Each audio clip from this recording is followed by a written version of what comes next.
은혜 받았다고 그런 반응이니까 박수 다음부터 크게 쳐주십시오. 우리 다 함께 말씀의 제목 읽어보겠습니다. 충성은 무엇인가요? 충성은 무엇인가요? 예, 이게 권능이랑 무슨 관계가 있는지 한번 보겠습니다. 충성은 무엇인가요? 충성. 충성이 뭐죠? 사전적인 의미가 뭔가요? 충성. 사전적인 의미가 뭔가요? 네, 사전을 잘 안 보셔서. 충자가 무슨 충이고 성자가 무슨 성이에요?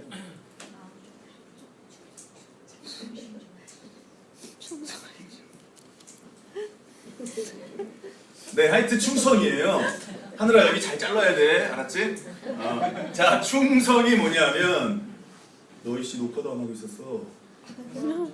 네, 자, 잘했어. 아주 잘 꺼뜨렸어. 자, 보세요.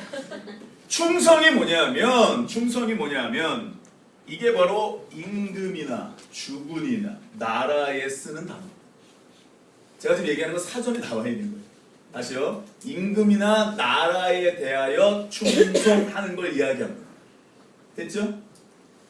또 제가 이게 진정에서 우러나오는 정성이라고 써 있습니다. 특히 임금이나 국가에 대한 것을 이른다. 그러니까 충성이라는 건 뭐냐면 성경에 충성이라는 단어가 되게 많이 나오거든요. 대상이 누굴까요? 그렇죠. 다시요. 성경에 나오는 충성의 대상은 누구라고요? 그렇죠. 하나님, 예수님, 성령님. 하여튼 삼위일체인데 충성이 무엇인지 성경에 한번 보겠습니다. 정성을 다하고 내 마음을 다하고 그냥 뭔지는 알겠어요. 근데 성경에서 뭔가 예를 들어주면 좀 더 잘 알 것 같아요. 그걸 한번 말씀 올려보겠습니다. 우리 한번 1장 12절을 다 같이 한번 읽어보겠습니다.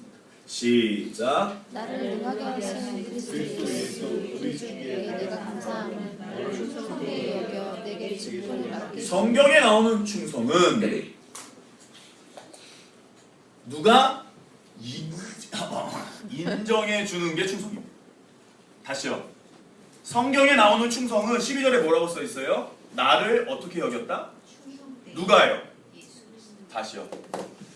충성이라는 건 뭐예요? 그렇다면 내가 충성하면, 열심히 하면 그냥 그게 충성으로 받아들여지지 않을 수 있고요. 받는 사람이 충성하네 라고 얘기했을 때에 그 충성을 높게 살 수가 있는 거죠. 그렇다면 여기서 말하는 충성되의 여겨는 뭐예요? 방금 말씀해 주신 것처럼 예수님께 내가 인정을 받은 거죠. 누가요? 바울이죠. 바울이 인정을 받았어요. 그렇다면 바울이 뭐를 했길래 예수님이 충성되었다라고 인정했을까요? 오늘 그걸 한번 살펴보자. 도대체 바울이 뭐를 했길래 예수님이 정말 충성스러워, 정말 대단해 라고 얘기했을까요? 오랜만입니다. 동민이 오랜만이야. 보겠습니다. 13절 시작. 내가 전에는 비방자요 박해자요 폭행자였으나 도리어 긍휼을 입은 것은 내가 믿지 아니할 때에 알지 못하고 행하였습니다. 이게 되게 대단한 건데 이제 여기서 예배소서의 비밀이 풀리는 열쇠가 나와요. 거기 써 있잖아요. 내가 전에는 비방자요 박해자요 폭행자였으나 여기는 다 동의하십니까? 그렇죠. 그러나 긍휼을 입었다. 이게 뭐예요? 긍휼이 뭐죠? 긍휼이 뭐예요? 그렇죠. 누구한테 불쌍히 여김을 받은 거예요? 그렇죠. 다시 보세요. 13절 보세요. 내가 비방자요 박해자요 폭행자였는데 하나님이 나를 불쌍히 여겨주심으로 인했다. 그래서 내가 거기 써있죠.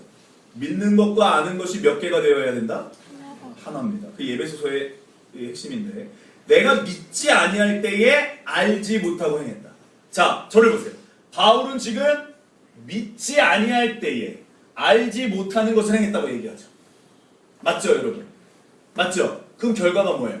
비방자, 폭행자, 나오잖아요, 거기 박해자.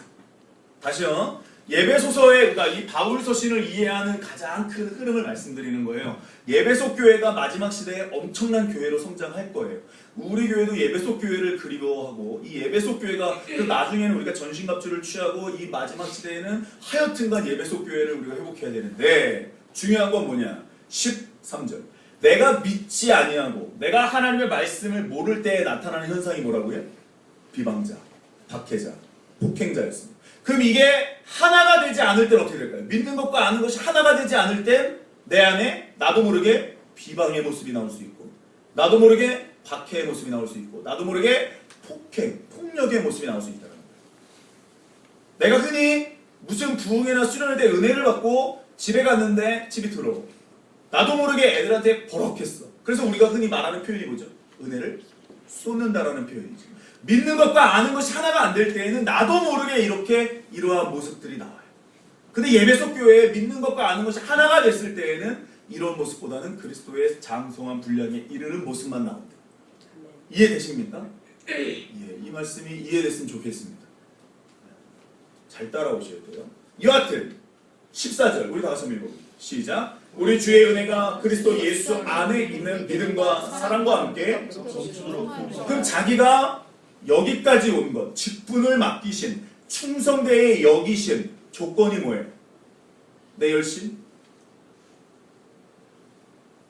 거기 써 있잖아요. 뭐가 자기를 여기까지 이끌었어요? 주의 은혜입니다. 다시요. 내가 이렇게 충성되이 하나님께 살 수 있는 이유가 뭐였어요? 하나님의 은혜입니다. 저와 여러분들이 이렇게 교회에 이 자리에 앉아 있을 수 있다는 사실이 뭐라고요? 옆 사람 보고 얘기했어요. 아유 참, 당신은 선물이네요. 선물이에요. 아예 하세요 빨리. 왜 안 하세요? 왜 다시요? 우리 거기 보세요. 우리의 주의 은혜가 마지막에 보면 넘치도록 풍성하였다 이렇게 써 있잖아요. 그럼 주의 은혜가 임하면 임할수록 내 안에서 나타나는 현상이 두 개가 있네요. 그게 뭐예요? 믿음과 사랑이에요. 다시요. 내가 믿음이 없고 내가 저 사람이 미워지고 내가 무언가가 안 좋은 게 눈앞에 자꾸 거슬릴 때마다 내가 뭐가 부족하다라는 소리예요. 삑뽁 배터리 없을 때 나타나는 소리. 뭐가 없다라는 소리예요? 은혜가 없다라는 소리죠. 그럼 나는 내 눈앞에 보이는 모든 것들에게 초점을 맞춰야 돼요. 주의 은혜가 없다라는 거에 초점을 맞춰야 돼요. 그렇지. 어우 지겨워 싫어 왜 이래 저게 뭐야. 거기 써있잖아요. 믿음과 사랑과 함께 풍성하게 되었다. 믿는 것과 아는 것이 내가 하나가 되지 않았을 때 나타나는 현상들을 우리가 보게 되었고, 이제는 내가 주의 은혜로 말미암아 이것들이 하나가 되었고, 이제는 그 모든 것들이 다 주의 은혜라고 얘기합니다. 그런데 바울이 놀라운 얘기 15절 시작. 믿보다 모든 사람이 받을 만한 이 말이여 그리스도 예수께서 죄인을 구원하시려고 세상에 임하셨다 하였도다. 죄인 중에 내가 이게 아주 복음의 진수죠. 그래서 죄인 중에 내가 뭐다? 괴수다. 이게 아주 복음의 진수입니다.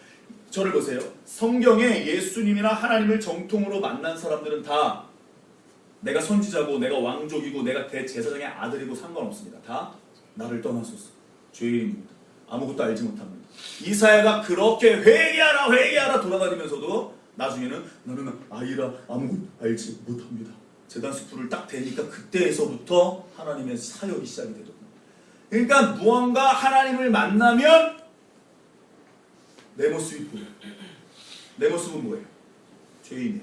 죄인에게 필요한 게 뭐예요? 은혜예요. 사명이에요. 그걸 누가 해주러 왔어요?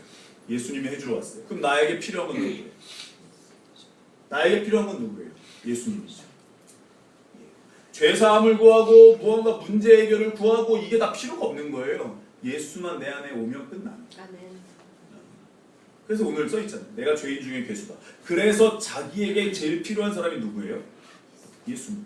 그래서 바울은 아예 예수를 마음판에 새겼습니다. 아예 예수가 내 안에서 살게 했습니다. 예. 우리 16절입니다. 시작. 그러나 내가 긍휼을 입은 까닭은 예수 그리스도께서 내게 먼저 일체 오래 참으심을 보이사 후에 주를 믿어 영생 얻는 자들에게 본인이 되게 하려 하시. 그 예수님이 자기에게 오래 참았대요. 그게 뭐라는 거예요? 은혜라는. 내가 하나님을 모르고 내가 하나님을 믿지 않냐고 내가 하나님의 이름은 알지만 내가 하나님의 하신 일들을 모르고 분명히 저를 보세요. 창세기 3장에서 여인의 후손에 대한 이야기가 나오고 또 출애굽기에서도 또 레위기에서도 뭐 죄의 정가가 나오고 머리에 안수하고 뭐 만지면 복을 받는다고 얘기하고 거룩해진다라고 얘기하고 또 이사야서 7장에서 이 아들을 낳으라 임마누엘이라고 나오고 또 미가서 5장에서는 또 이 하나님의 아들 메시아가 어디에 태어난다 그래요? 베들레헴에서 태어난다 그러고 스가랴에서는 거죽자의 머리뼈라고 성경에서는 계속 얘기하고 있었거든요. 구약에서. 근데 이것을 바울이 알았을까요? 몰랐을까요? 알았죠. 정확히 알았죠. 왜냐하면 유대인이기 때문에. 그래서 구약을 정확히 알았죠. 그런데 받아들였습니까? 안 받아들였습니까? 안 받아들였죠. 왜? 내가 아는 예수는 다윗의 혈통으로 나셔서 왕으로 올 줄 알았는데 어디서? 사생아로 태어났어요. 어디서? 말도 안 되는 모습으로 태어났어요. 어떻게 얼추 예언이 맞는데 딱 보니까 내 생각하고 틀려. 그래서 예수를 인정했습니까? 안 했습니까? 바울도 인정하지 않았습니다. 그래서 16절 내가 긍휼을 입은 까닭은 나에게 오래 참으셨다. 누가요? 예수님. 17절 시작 영원하신 왕 곧 썩지 아니하고 보이지 아니하고 홀로 하나이신 하나님께 존귀와 영광이 영원 무궁토록. 그러니까 지금 홀로 하나라 그러잖아요. 그렇다면 예수님을 누구랑 동일시한 건가요? 누구랑요? 누가요? 바울이 누군데요? 유대인인데요. 유대인 중에 유대인인데요. 근데 그 사람이 지금 누가 똑같다는 거예요? 네, 일단 전이해를 말씀드리고요. 그런데 놀라운 사실은 뭐냐면 이런 바울 옆에 디모데라는 사람이 있었습니다. 안 그래도 바울은 지금 예전에 비해서 완전히 사람들의 초점이 되고 있고 문제거리가 되고 있고 구경거리가 되고 있고 뭔가 사람들이 볼 때 야 저렇게 믿어도 되는 거야, 야 쟤 왜 저래 잘 믿다가 이런 소리가 수근수근 되고 있었거든요. 기껏 사람이 모여드는 건 그냥 질병이나 날라고 그냥 귀신에 쫓으려고 그냥 쫓고 있었거든요. 근데 무슨 일이 일어나냐? 디모데전서 1장과 우리 디모데후서를 보면 디모데전서는 교회의 오늘 본문 교회의 치리에 관한 내용을 담고 있는 책입니다. 뭐라고요? 치리입니다. 디모데후서는 그 교회의 치리를 하는 디모데에게 개인적으로 주는 권면의 말씀입니다. 됐습니까?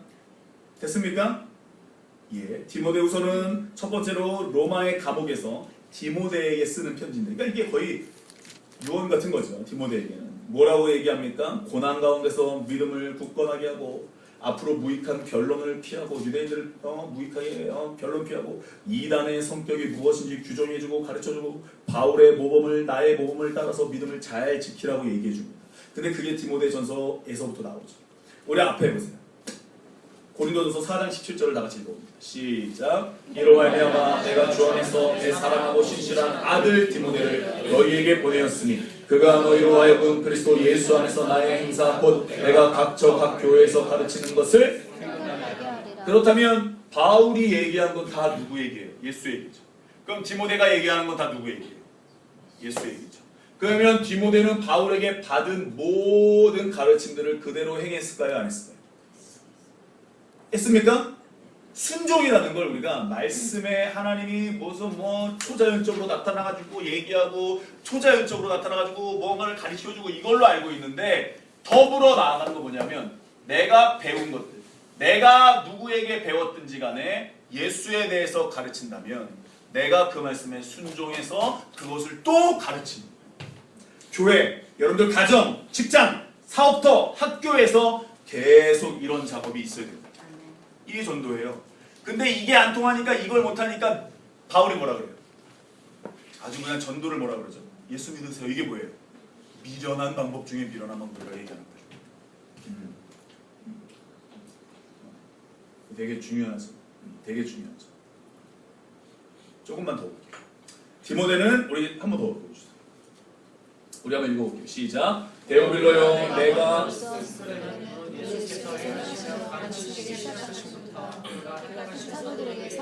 근데 이거 16장인데 수희야 너 1장을 기록한 것 같아. 맞습니까? 네. 사도행전 16장 1절부터 2절을 보면 어제 집에 안 들어본 것 같은데 16장 1절부터 2절을 보면 뭐라고 써있냐면 디모데는 어머니가 유대인입니다. 누구야? 유대인. 네. 아버지는 누구라고요? 헬라인. 누구야? 헬라인 누구야? 병윤이? 광근이. 그렇죠. 다시요. 디모데는 어머니가 누구라고요? 유대인. 아버지는? 그 뭐예요? 혼혈이죠. 유대 사회에서 혼혈이죠. 혼혈이에요. 물론 그 당시에 식민지하에 있었기 때문에 그러는데 우리가 말하는 정통 핏줄이 아니에요. 근데 지금 바울이 누구를 만나서 자기의 사역이 넓어집니까? 디모데라는 혼혈인을 통해서 무언가가 이루어집니다. 말도 안 됩니다. 이 용인하기가 되게 어려운 일입니다. 바울 보고 이렇게 얘기할 수 있죠. 사도라며, 야 유대인의 사도라며. 안 그래도 바울은 계속 해가지고 이방인에게 복음을 전했죠. 유대인들이 안 받아들였어. 맞죠? 아니 사도라며 이런 말 얼마나 많이 들었겠습니까? 근데 누구를 가서 붙잡은 거예요, 바울? 누구를 붙잡았어요? 디모데입니다. 왜 하필이면 디모데일까요? 전도의 전략 중에서 디모데를 잡으면 안 되죠. 정통 핏줄을 잡든가. 이게 말이 안 되죠. 이게 말이 안 되죠. 우리 흔히 목사님들 중에서 얘기하는 뭐 우스갯소리 얘기하는 게 있습니다. 야 씨, 기업가 한 사람만 들어오면 11조 얼마야. 그럼 교회가 부흥하고 교회가 엄청 잘 될 텐데. 이번에 왜 그 SK 최태원 회장 있잖아요. 그 대학로에 무슨 포도나무 교회가 거기 다니. 야 거기는 도대체 11조가 얼마야. 11조 하신답니다. 그분 1조 얼마를 했답니다. 뭐 우리가 이렇게 얘기해도 뭐 상상이 안 돼서 1조가 1조 없으시잖아요 다들. 네. 뭐 굳이 없는 거 아는데 그렇게 대답을 하시면 여러분, 그러니까 제가 참 그런 거예요. 이게 목사님들하고 이렇게 있다가 야 정말 그런 사람 한 명만 들어오면 교회가 변하고 그런 사람 한 명만 들어오면 야 이거 진짜 교회가 살만하고 야 진짜 꿈에 그리는 교회의 모습이 나옵니다. 진짜 그럴까요? 우리 사모가 저한테 그러더라고요. 내가 딱 야 저 교회는 야 그러면 야 얼마야? 내가 들은 얘기가 있어서 또 한번 읊었죠. 시를 읊었죠. 그랬더니 우리 사모가 그게 뭐? 그게 뭔 상관인데? 11조 내는 거랑 뭔 상관이야? 잘 보세요 여러분. 바울이 전략적으로 믿음을 가지고 복음을 전하려면 디모데를 만나면 안 됐다니까요. 맞습니까? 조금 더 정통성으로 조금 더 머리에 전략을 짜가지고 무언가 딱 시스템을 딱 구축해가지고 어디로 들어가야 돼요? 유대 세상에 들어가야 돼요. 그게 기도 전략이잖아. 그게 전략을 꾸미는 거잖아. 맞습니까? 근데 바울은 누구를 택했어요? 왜 택했을까요? 이유가 뭔가요? 숙제? 제가 저번주에 한번 숙제 내드린 것 같은데 지금 생각나네. 상윤이 했어? 내가 뭔가 숙제를 낸 것 같은데 지금 갑자기 생각이 안 나네. 뭐 냈죠 내가? 기적 행을 많이 행하신 곳이 기적을 행하시는 곳 세 곳이 어디였어요? 시작. 가버나 그렇죠. 가나의 혼인잔치도 맞지만 기적을 제일 많이 행하신 장소. 가버나 고라스 뭐 자신 있게 얘기하는 하나 더. 뭐 어디만 얘기해요. 하나만 더 얘기해요. 어디요? 네? 집사님. 여러분 잘 보세요. 우리가 성경을 볼 때 이 지역과 장소와 뭐 이런 거 되게 중요해요. 그리고 설교를 2번 안 듣네 내가 보니까. 2번 들어야 되는데. 자 보세요 여러분. 바울이 지금 누구를 택했다고요? 디모데를 택했어요. 근데 디모데는 여기 바꿔놨네. 디모데는 누구냐면 아버지가 누구예요? 헬라인이에요. 엄마는요? 유대 근데 그냥 믿는 유대인이 아니고 그냥 유대인이 아니고 믿는 메시아닉주였죠. 그러니까 이 여자가 무언가 누구를 가르친 거예요? 디모데에게. 예수 그렇죠. 그랬더니 디모데가 바울의 이야기를 들을 때 어떻게 받았겠어요? 생수를 먹는 것처럼 받아 먹었겠죠. 맞습니까? 마음밭이라는 거예요. 수많은 사람들이 말씀을 들으러 왔지만 결국 부자 청년, 아이고 부자천년만 얘기하면 김장현 쌤 생각나는데 그때 그랬잖아요. 부자천년이 김장현 쌤이랑 동갑이라고. 지금은 동생이죠. 부자천년이 한참 동생이죠. 네. 부자천년이 약 35살 정도 된 청년이거든요. 네. 수희랑 동갑인가? 아니 경이랑 동갑인가? 경이랑? 경이보다도 동생이구나. 이 부자 청년은 어떻게 했어요? 예수님이 무언가 말씀을 전했을 때 부자 청년은 어떻게 했어요? 근심하며 떠나갔죠. 디모데는 하나님의 말씀을 받아들여요. 그게 마가복음 4장이에요. 그래서 이 씨 뿌리는 자의 비유가 이 예수님이 말씀하신 게 굉장히 중요해요. 바울이 그렇게 말씀을 뿌리러 다녀요. 그래서 자기는 뭐라고 얘기해요? 말씀을 뿌리고 자라나게 하는 사람은 말씀 가르치는 자. 물 주는 자들이 말씀 가르치는 자. 자라나게 하는 건 누구예요? 그러니까 저와 여러분들이 이런 게 굉장히 필요해요. 여하튼 오늘 말씀을 또 조금만 더 들어가 볼게요. 그런데 바울과 디모데가 만났다. 그러면 이 지역에서나 영향력이 있겠지. 칭찬을 듣던 곳이었으니까. 근데 그 지역을 벗어나서 바울을 따라다닌다. 정통성이 의심이 되지. 지금 바울도 의심받고 있는데. 그래서 바울도 쓰는 데마다 나 사도는, 나 그리스도의 사도는 막 자칭 사도라고 막 얘기하더라. 근데 바울이 전략적으로 하지 않아요. 잘 보세요. 사도행전에서도 디모데 전서 후서에서도 이 두 사람은 이러한 사람들의 시각은 절대로 상관하지 않았어요. 그저 맡겨진 일에 뭐 했죠? 충성했어요. 다시요. 오늘 말씀에 성경에 나오는 핵심이에요. 잘 보세요. 바울이 여기서 잘 되려면 디모데보다는 다른 사람을 선택하는 게 더 전략적으로 좋아요. 저와 여러분들이 예수를 믿을 때 무언가 전략이 있고 무언가 이게 효과적으로 믿을 효율성을 따질 때가 있다니까요. 근데 그게 아니라 그냥 나에게 맡겨줬다면 아멘 하고 받아들이고 가는 게 훨씬 효율성입니다. 아멘? 이게 성경적인 원리입니다. 아닌 거야. 잠깐만. 그거보다는 그럼 여기서 목회를 하게 하지 그냥 디모데를. 왜 데리고 다녀? 그냥 여기에 놔두면 더 교회가 커질 수 있겠네. 인정받으니까. 근데 바울이 그렇게 하지 않는다니까요. 좀 더 볼까요? 복음을 전하고 복음을 가르치고 고난을 당하고 또 디모데후서에서 이단이 무엇인지 규정해주고 어떤 모습에서 바울과 같은 모습을 가져야 하는지 서로 배우고 가르쳤어요. 받아들였어요. 근데 이런 일을 예수님도 그렇게 하셨어요. 누가복음 16장 10절을 보겠습니다. 시작. 지극히 작은 것에 충성된 자는 큰 것에도 충성되고 지극히 작은 것에 불의한 자는 큰 것에도 불의하느니라. 이 말씀 믿으십니까? 이건 뭐 경영에 대한 원칙이라고 그러죠. 경영에 대한 원칙도 그렇죠. 지극히 작은 것에 충성된 자는 큰 것에도 충성된다.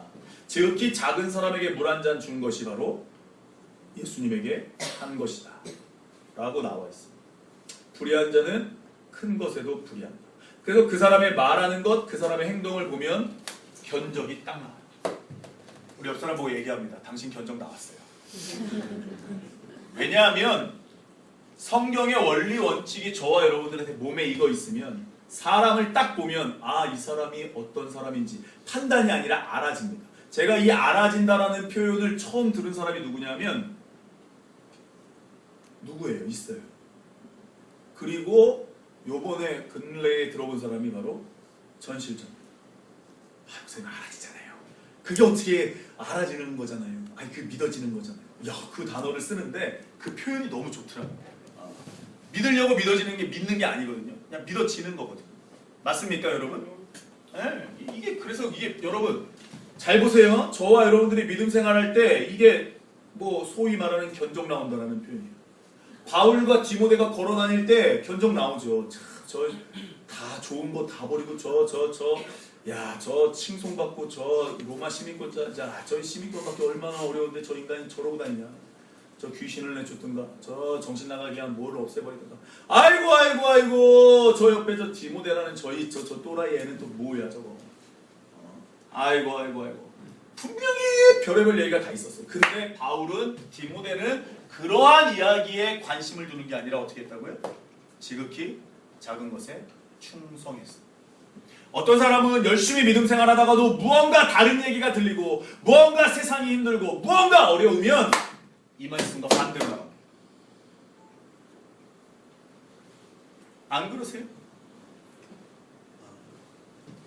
바울과 디모데는 무언가 어렵고 무언가 힘든 일이 지속이 돼도 40에 하나 감한매를 3번이나 맞아도 어떻게 했어요? 하나님 말씀을 그냥 순종했어요.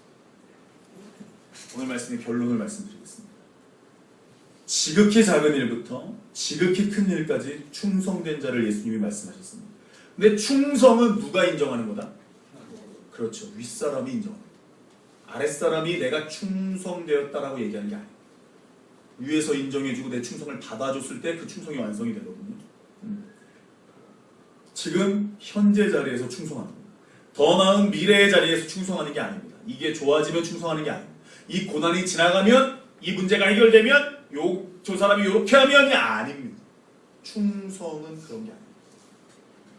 더 나았던 과거의 자리에서 충성했던 모습이 아닙니다. 왕년에 내가 뭐 17대 1로 싸운 게 뭐가 중요해? 내가 우리 교회에서 6년 동안이 아니 개척한 것까지 합하면 7년. 아니 뭐가 왕년에 내가 17대 1로 싸운 게 뭐가 중요해? 맞습니까? 그때 김홍국의 왕십리 그 노래가 유행했었어요. 내가 왕십리에서 예전에 그러면 뭐해? 아세요 이호민 집사님? 왕십리? 밤거리에 그거 아시죠? 그 노래예요. 아니 저와 여러분들 그러면 뭐해? 그 나중에 그거 내 신세나 돌아오면서 노래하는 거지. 그게 뭐가 중요해? 바울이 예전을 생각하면서 야 내가 옛날에 법조계에 있을 때 야 내가 옛날에 그래도 내가 따뜻한 밥 한 그릇 먹고 사람들이 나에게 인사하고 칭찬하고 야 정말 내가 그때가 좋았는데 내가 지금 다 버리고 왔는데 말이야 이렇게 하지 않았어요.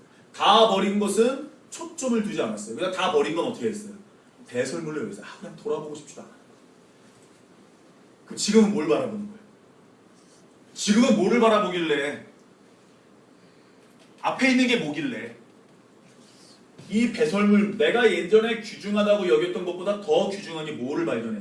뭘 하나 발견한 게 있기 때문에. 그게 성경에 뭐로 나오죠? 밭에 감추인 보화로 나오죠. 전 재산을 털어서 그 보화를 사버립니다. 보화가 있는 밭에 사버립니다. 제자들에게 그것을 가르쳤어요. 자, 바울을 따라다니기 전장 한번 줘보세요. 바울을 따라다니면서 디모데는 고생했어요. 저와 여러분들 성경을 읽어보면 힘들었어요. 그러나 바울을 따라다니면서 디모데는 예수를 얻었어요. 바울이 알았던 예수가 디모데의 예수가 됐어요. 아멘?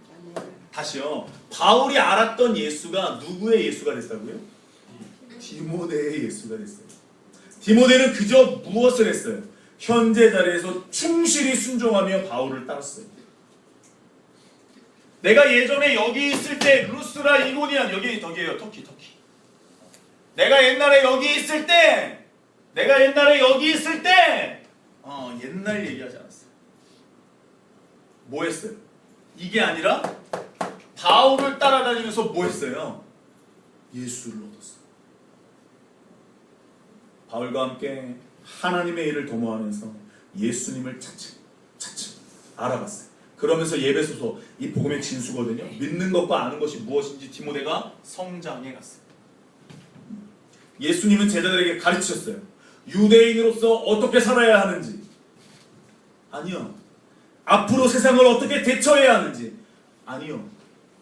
어떤 시스템을 구축해가지고 12명이 어떤 자리에 어떻게 들어가는지. 아니요. 예수님이 가르친 게 뭐죠? 예수님이 가르친 게 뭐예요? 하나님의 뜻이었어요. 그 하나님의 뜻이 이 땅에 이루어지기 위해서 자기가 십자가의 길을 가셨습니다. 그리고 부활을 말씀하셨고 그리고 다시 오심을 말씀하셨어요. 뭐라고요? 하나님의 뜻을 가르치셨어요. 유대인으로 어떻게 살아가야 되는지가 아니라 세상을 어떻게 대처해야 되는지가 아니라 어떤 시스템 구축해가지고 12명이 어떤 자리에 효율적으로 들어가는지가 아니라 그저 하나님의 뜻을 가르치셨어요. 그리고 예수님은 십자가의 길을 가르치셨어요. 그리고 예수님은 부활을 말씀하셨어요. 그리고 마지막으로 예수님은 다시 오심을 말씀하셨어요. 맞죠, 여러분? 그러면 우리가 그 말씀을 받아들였어요. 누가 받아들였어요? 바울이 받아들였어요. 디모데가 받아들였어요. 이 사람들이 어떻게 했어요? 받아들인 대로 뭐 한 거예요? 순종했어요. 즉 이 사람들은 순종함에 충성했습니다. 뭐라고요 여러분? 순종함에 충성했습니다. 사람들이 나에게 뭐라 그러든지 간에 순종함에 충성하는 겁니다. 내 과거 루스트라에서 터키에서 무슨 일이 있었는지가 중요한 게 아니라 여기에서 하나님이 나를 바울에게 이끄셨다면 여기서 뭐 하는 거예요? 충성하는 겁니다.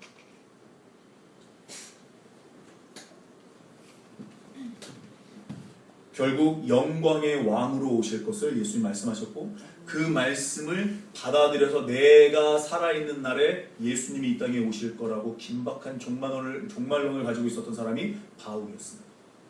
왜? 믿어졌거든요. 말씀. 그러니까 예수님이 자기 시대에 올 것을 믿어졌거든요. 그러니까 어떻게 한 거예요? 그 말씀을 받아들인 거죠. 그리고 어떻게 한 거예요? 충성한 거죠. 이 말씀에 제자들이 결국 순종했어요. 그리고 예수님이 보여주신 대로 순종했어요. 사도행전을 보면 정말 성실하게 예수님의 말씀에 순종했던 것을 우리가 볼 수 있어요. 맞죠 여러분? 사도행전은 우리가 뭐 성령 충만을 하고 이런 사도행전이 아니에요. 그런 내용이 아니에요. 사도행전. 예수님이 약속하신 것을 주실 때까지 기다려라. 그랬더니 그들이 기다려서 받았죠. 그리고 어떻게 해요? 요한복음 14장에 너희들이 이렇게 가면 성령이 기억나게 하실 거야. 내가 가르친 것. 그래서 기억났어요? 안 났어요? 기억났죠. 그게 순종함에 충성했더니 그게 초대교회 모습으로 나타났어요.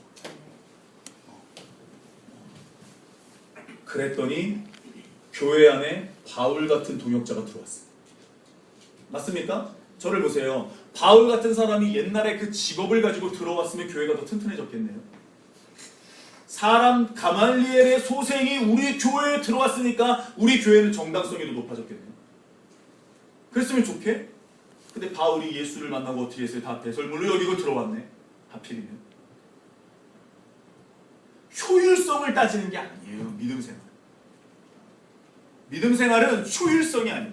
아까 찬양이 하나님이 기쁨이 되는 것. 하나님이 무엇을 원하는지가 우린 더 중요합니다. 하나님이 나를 통해서 이루고자 하시는 게 무엇이냐? 하나님이 나를 통해서 역사하시고자 하는 것이 무엇이냐? 그 하나님의 의도를 알아채는 게 되게 중요해요. 그리고 순종하는 거예요. 거기에 순종하는 거예요. 그랬더니 바울 같은 동역자가 들어오죠. 디모데 같은 사람이 들어오죠. 게다가 우리가 알고 있는 빌렛이 엄청나는 사람들이 에바브라 또 에바브라 디도 이런 사람들이 교회에 들어와서 담임 목사직을 해가지고 어디서 영양가도 없는 사람들이 들어옵니다. 교회 효율성을 따지면 별로 좋지 않습니다. 그러니까 성경은 우리가 알고 있는 지식과는 정말 판이하게 다른 걸 이야기하고 있어요. 저와 여러분들이 디모데와 바울처럼 어디에 충성하느냐, 순종에 충성했으면 좋겠습니다.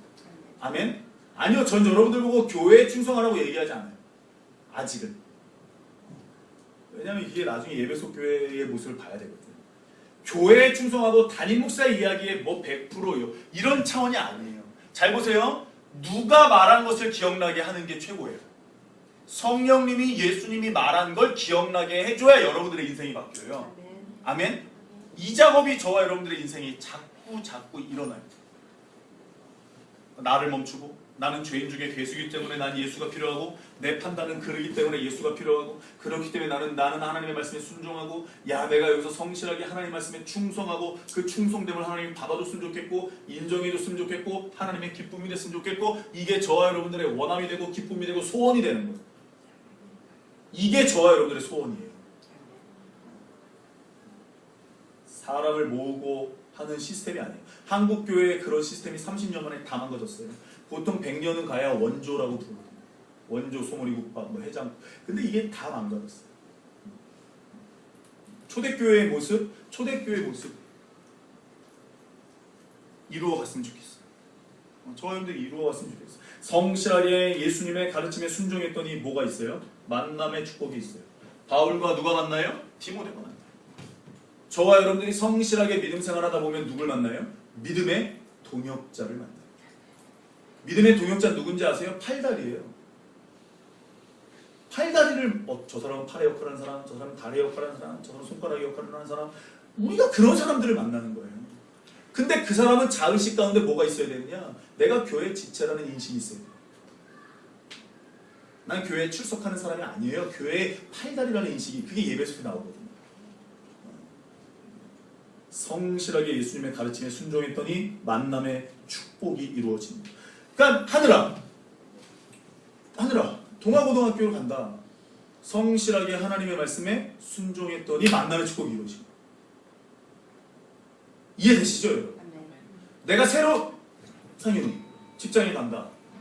하나님은 이미 그 직장에 너보다 먼저 다닌 사람들을 마련해놨을 텐데 널 그 직장에 보냈어. 그러면 하나님께 네가 이제까지 성실하게 하고 있던 모습 때문에 하나님이 역사하시겠지. 이해되시죠 여러분? 만남의 축복을 주시옵소서가 아니라 내가 하나님께 순종하고 내가 하나님께 불복하고 내가 하나님께 가다 보면 하나님이 만남의 축복을 어떻게 하는 거예요? 이루어 주시는 거예요. 하나님의 나라와 의를 구하면 이 모든 것을 더해 주시는 거예요. 이게 성경에 나타난 원리죠. 원리. 그런데 이 모습이 다른 사람들 보기에는 굉장히 우스워 보이고 말도 안 되는 모습으로 보이죠. 왜 하필이면 디모데야? 다른 사람들이 있는데.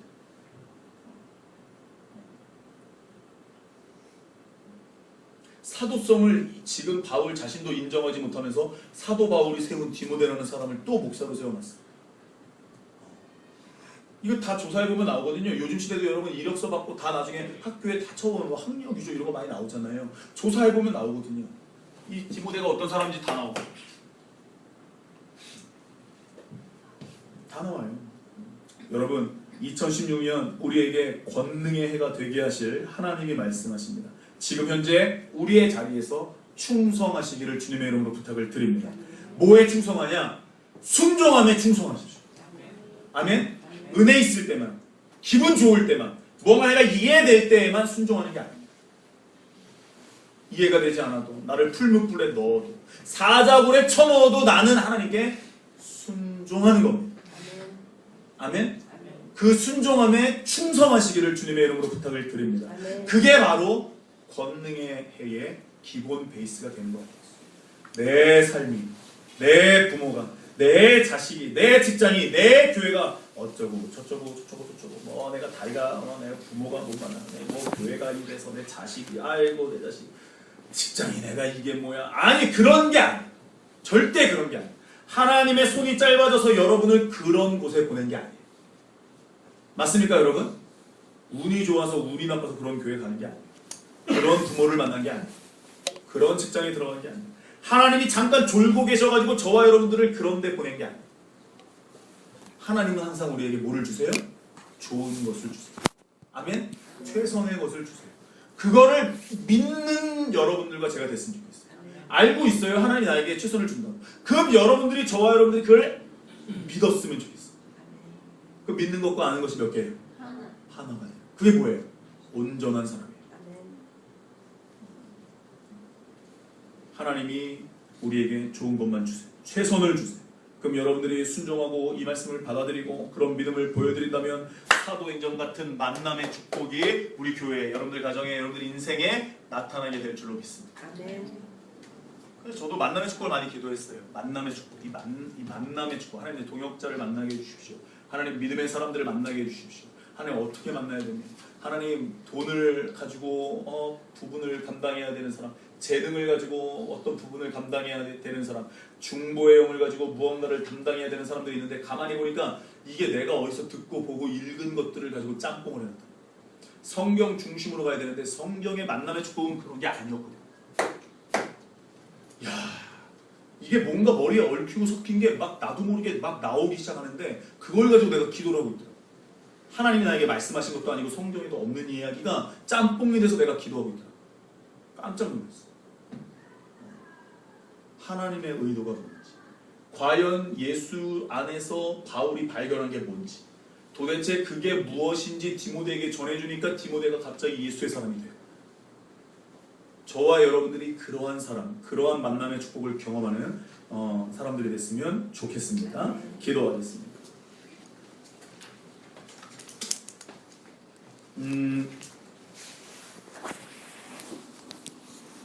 바울이 가르친 건 다른 게 없었어요. 예수만 가르쳤어요. 바울이 디모데에게 가르쳤고 에바브라 디도에게 골로새 교회와 빌립보 교회를 감임했던 사람들에게 가르쳤던 건 다른 게 아니에요. 예수만 가르쳤어요.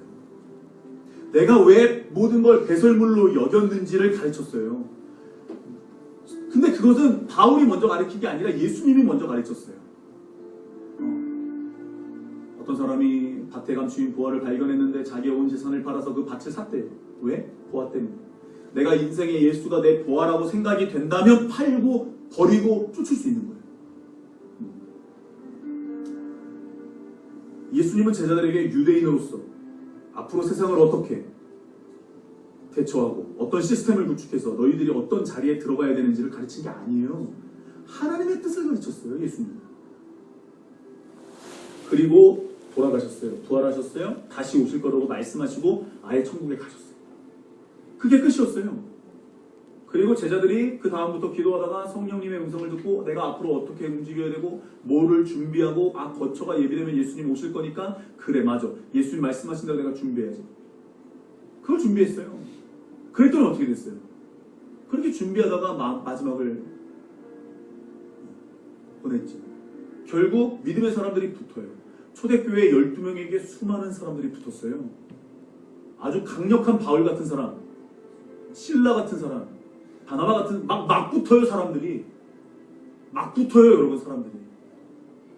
내가 예수의 몸이다라고 이야기하는 사람, 내가 예수의 지체다라고 하는 사람이 자기들이 막 붙어요. 근데 내가 그냥 이 교회를, 내가 그냥 이 초대교회를, 그냥 사람들의 분위기에, 그냥 내가, 이런 사람들은 자기의 모든 걸 내놓지 않으니까 막 아나니아, 사피라처럼 막 이런 일들이 교회 안에 일어나요. 지체가 뭐하냐. 이제 앞으로 우리 교회 예배소 교회 설교가 나올 텐데, 언제 나올지 모르겠지만 빨리 예배소 교회를 설교하고 싶어요. 이 예배소 교회, 마지막에 전신갑주를 취하는 교회, 엄청난 교회 모습이거든요. 바울의 정말 복음의 진수가 담겨있는. 근데 결론은 예수예요. 결론은 예수. 저와 여러분들이 정말 예수를 얻기 위해서 얼마만큼 대가 지불했습니까? 여러분들은 정말 예수를 얻기 위해서 사자굴에 들어가도 상관이 없습니까? 정말 여러분들은 예수 때문에 얻어지는 거 말고 불이익을 참을 수 있습니까? 혜택이 없어도 감사함으로 나아갈 수 있습니까? 오래 참음으로 기뻐함으로 뛰며 찬양할 수 있습니까? 왜 기도하는데 안 풀리지? 의문을 갖지 않으실 수 있습니까? 하나님은 어디 계시지? 저 사람은 응답하는 것 같은데 왜 난 기쁨이 없지? 왜 이러지? 성경은 분명히 말씀합니다. 만남의 축복은 예수 안에 있습니다. 저와 여러분들이 구해야 될 건 그래서 예수입니다. 예수가 없으면 여러분, 저와 여러분들 만족할 수가 없습니다. 사람이요, 자녀요, 부모요, 절대 우리들에게 만족이 될 수 없습니다. 만족 없습니다. 예수만 내 만족입니다. 예수만 내 기쁨입니다. 나아가 예수가 내 생명입니다. 여러분들 이렇게 고백하셔야 됩니다. 이렇게 여러분들이 경험하셔야 됩니다. 예수가 전부라고, 예수가 나의 모든 것이라고. 다 가져가셔도 예수만 가져가지 마요. 다 주셔도 예수만 달라. 다 주셔도 나에게 필요 없다고. 나 예수만 있으면 된다고. 내가 그걸 맛봤다고. 내가 그걸 맛보아서 알았기 때문에 나 예수 없으면 안 된다. 하나님 나에게 큰 교회도 필요 없습니다. 하나님 나에게 큰 재산도 필요 없습니다. 자녀의 성공도 필요 없습니다. 그냥 자녀에게 예수님만 주십시오. 그냥 아버지 내 목회 인생에 예수님만 주십시오. 그냥 내 인생의 과정에 예수님만 개입하십시오. 이런 저와 여러분들의 소원, 그런 기도만 나왔으면 좋겠습니다. 그럼 나머지는 하나님 알아서 하실 겁니다. 이게 믿음입니다. 그런 믿음을 주십시오. 저도 충성하게 하여 주십시오. 하나님, 나도 바울과 디모데의 이상한 조합처럼 나도 아버지 하나님 인생 가운데 하나님께서 만나게 하시는 이상한 조합이 있을지라도, 하나님이 어떠한 사람을 만날지라도 아버지 예수를 만나는 사람, 예수를 경험한 사람, 그런 사람과 하나님이 나와 조합을 이루게 하신다면 감사하며 가겠습니다. 순종하며 가겠습니다. 우리 샬롬교회가 또 내 인생의 어떤 사람들을 만나는 계기마다 하나님의 이러한 일들이 이루어지게 하여 주시옵소서. 건물적인 교회에 예수님이 머리가 되듯이 내가 걸어다니는 성전이라고 말씀하셨는데 내 인생의 머리가 예수님인데 앞으로 내가 만나는 모든 사람들, 바로 이런 바울과 디모데의 관계가 되게 하여 주시옵소서. 우리 이 마음을 가지고 하나님께 간절히 기도하며 나아갑니다. 아버지 하나님